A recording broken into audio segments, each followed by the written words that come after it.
political incorrectness meets Christian apologetics. This is truth, the objective reality.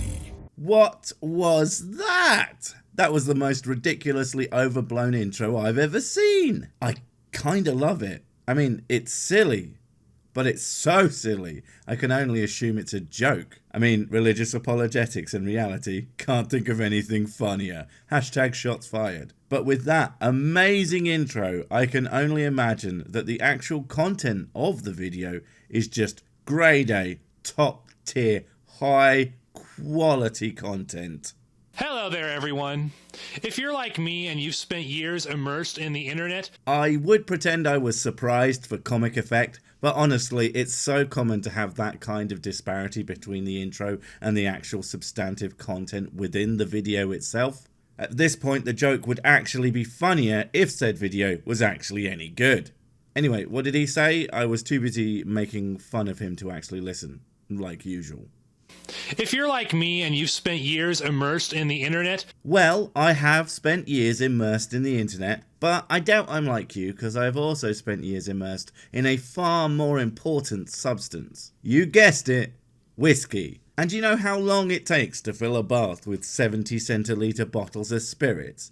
Ages. Not to mention the cost is ridiculous, and that burning sensation on your delicate parts is not so pleasant. That is why I hardly ever wash. Unfortunately, there's literally no more convenient way to clean your body. So what are you going to do? Use water? Like out the toilet?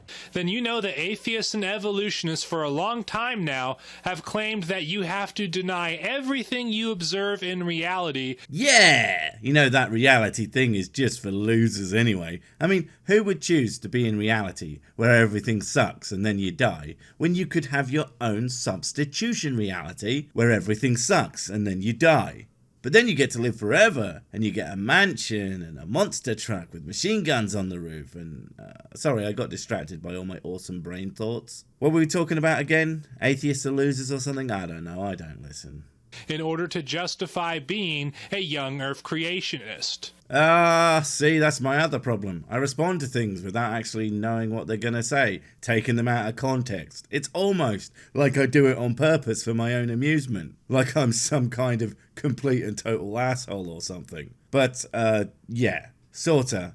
I mean, I don't think you need to justify being anything really, unless you feel the need to.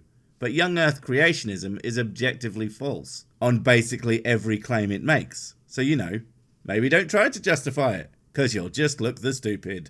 Today, we're going to show not only that that claim is false, but that that claim is the opposite of reality. Oh, wow. I mean, that claim in itself is quite the claim.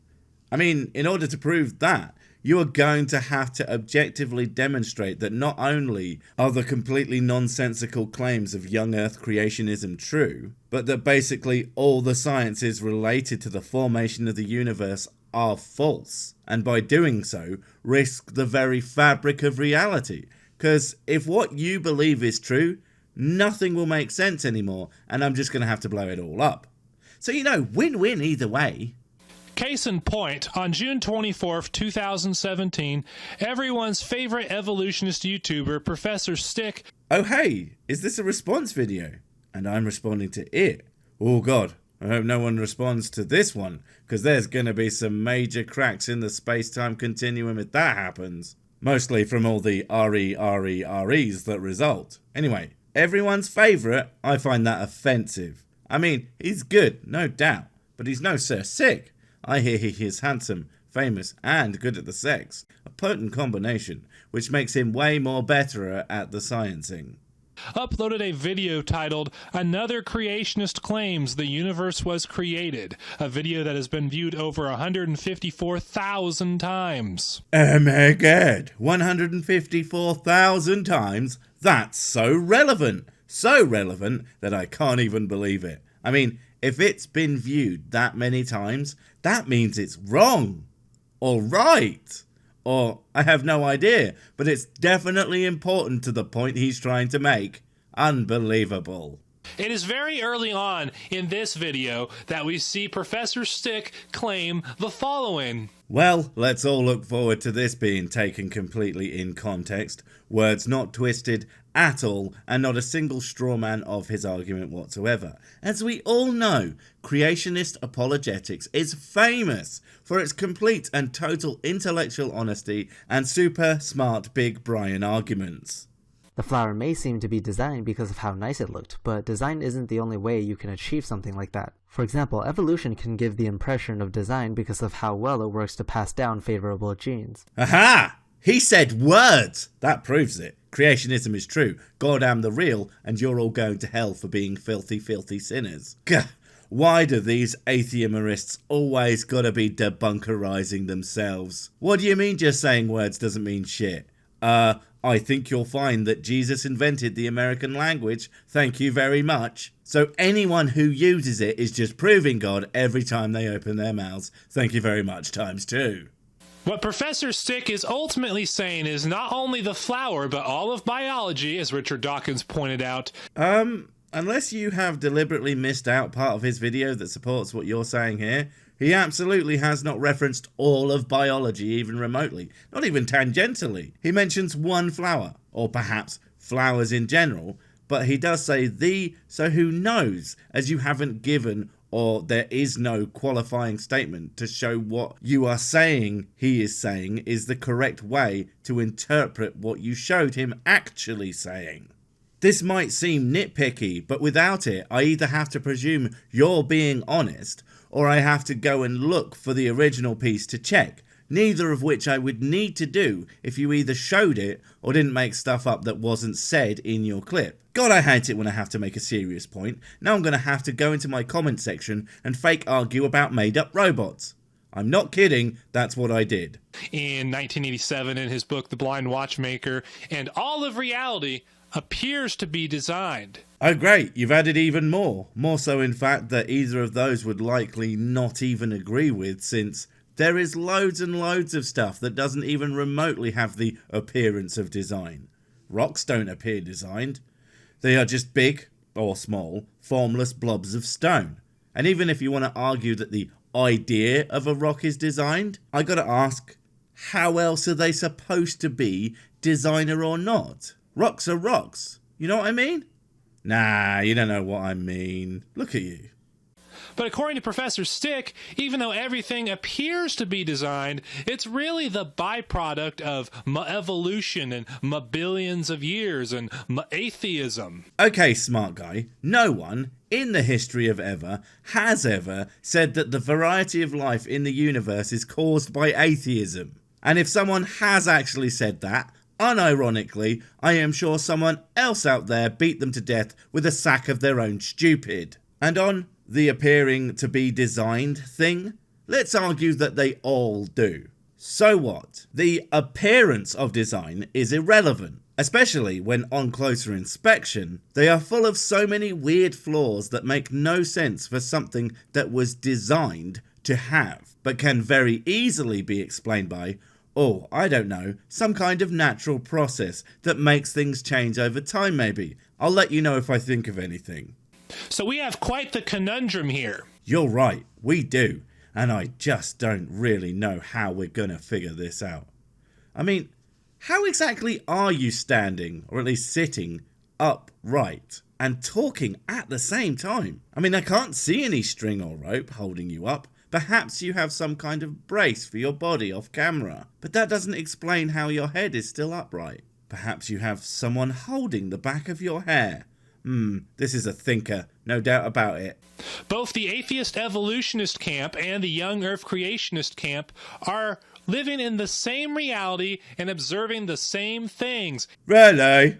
I did not know that everyone lives in the same universe as everyone else. Well, I shall be complaining to my local member of parliament forthwith. I did not know I would have to actually share this space with humans. This is a travesty of the highest order. And both camps are saying that everything has the appearance of design. And let's for 1 second say that this is a dichotomy as you present it and not a wide variety of opinions and specifics, including a buttload of Christians who all think that you are a total moron. Love you guys. Listen to your, Anyway, so one side looks and thinks, that looks designed. Guess it's designed, and skips along on their merry way. The other side looks and thinks, that looks designed. Let's find out how/if/why, and promptly discovers numerous reasons why the initial hypothesis is flawed and comes up with new ones to explain the discoveries. Goes on to work out exactly how these things came to be with incredible precision, and even figures out how to predict what other discoveries can be made, and then go on to discover many of them. Which one of these procedures is going to lead to the more accurate conclusion, do you think? Because I know which one I think, but then I'm not being mind controlled by wizards. What's the difference? The evolutionist atheist camp says that even though everything appears to be designed, it really isn't because of evolution and billions of years. And how did they come to those conclusions? Was it because, and I'll use your delightful flippancy here, book? Or was it because of something that, and I know this is going to be super alien a concept to you, involved actual thought, and even, dun dun dun, dramatic reverb, work? Can't have that. Work is for them, they're smarts. All I gotta do is look at my book and shout, yee-haw. It's gotten me this far. While the young earth creationist camp is saying that, well, everything appears to be designed because it is. Okay, fine. Great, awesome, wonderful news. Now, all you have to do is prove it. What's that? You can't, and every single bit of scientific research seems to in fact point at the complete opposite conclusion? Well, that can't be right. My book, written bloody hundreds/thousands of years ago with all the scientific literacy of a bag of jizz-filled socks, says otherwise. You know what? That's not fair. My jizz-filled socks have created a rather advanced society, and are getting into the first stages of interstellar exploration. So I have a question for the evolutionist atheist camp. Oh, get ready everyone, he's definitely about to blow all of our minds with a big ultra-smart brained question that's instantly going to turn us all into creationists, despite the mountains and mountains and mountains and mountains and mountains and mountains. You know what, I'm going to stop and just say, lots of evidence that shows the idea to be patently ridiculous. I'm ready. Are you? What is the difference, practically speaking, between an Earth and universe that appears to be designed but really isn't, and an Earth and universe that appears to be designed because it is? Holy shit, are you joking? Am I being punked by the Bam Margera and the Ashton of Kutcher? In a designed, definitely universe, when we did all of our science shit, we would look into everything and at least assuming your designer is even remotely competent, where he's a god, he really should be, we would go, hey, this shizness really was designed. See how there are absolutely no design flaws that would make no sense if this was designed, and would make a ton of sense had things evolved, whatever the hell that word means, since we don't know it because we haven't come up with it, because why would we? Look, I know that your assumption is that we just make this shit up, but that's because, well, projection is a thing. What's the difference between the two? The answer, of course, is absolutely nothing. Oh look, he's wrong. What a shock. I like the fact that he answers the question assuming that everyone is going to come away with the same dumbass conclusion as him. And you know what? When I had a split-second reaction to the question, I thought nothing too. But then do you know what I did? I thought for longer than 1/10 of a femtosecond and realised that my initial no seconds of thought might be wrong, and came up with, my actual answer by thinking about it. Not just going with the first thing that pops into your head is kind of cool. You might want to try it sometime. Because in both cases, it all appears to be designed. Have you ever bothered to look up what the word appears means? An appearance is just the surface, the shallowest possible examination of something. And that explains exactly why you think the things you think, because it's all a superficial analysis, with absolutely no attempt to actually figure anything out. And you wonder why no one takes you people seriously.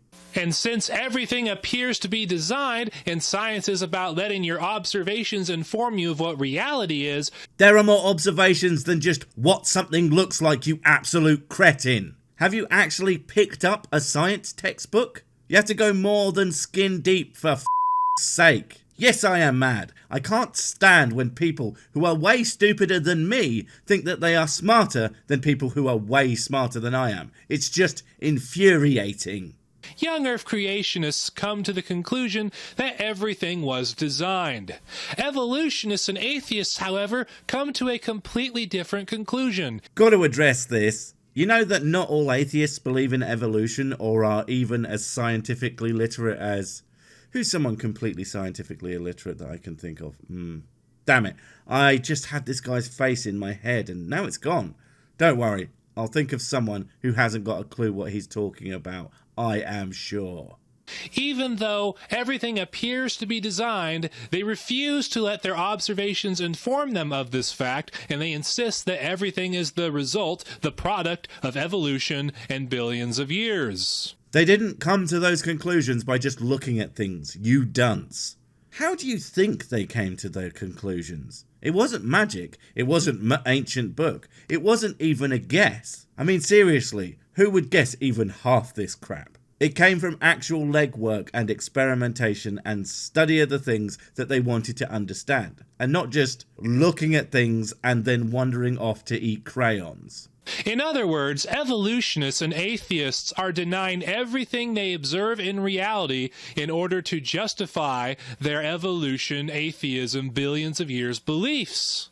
Right, you're just going in circles at this point. But no, not true. However, someone is ignoring all the work those evolutionists have done to figure out how it works, and then sits there benefiting from all the medical breakthroughs that use that science, while smugly banging on and on about how much of a big ignorant dipshit they are, having not died from basically everything that should have killed them. It's kind of annoying. Wait, before you go, I have something super important to tell you. It's life or death. It will change everything forever. Nope, wait, it's gone. Oh well, probably wasn't important. But while I have you, don't forget to comment, subscribe and notify. And if you want more of my smexy voice, check out Mrs. Six's channel Spoonstaff Stories, where I narrate and voice all the videos, and she does the work. And if you want to support the channel, check out the merch store for cool t-shirts, or check out Patreon, memberships and PayPal to support directly. Finally, follow me on the medias of social to get completely pointless guff and to keep up on the latest releases. Oh, I just remembered what I was going to tell you. Whatever you do, don't touch the...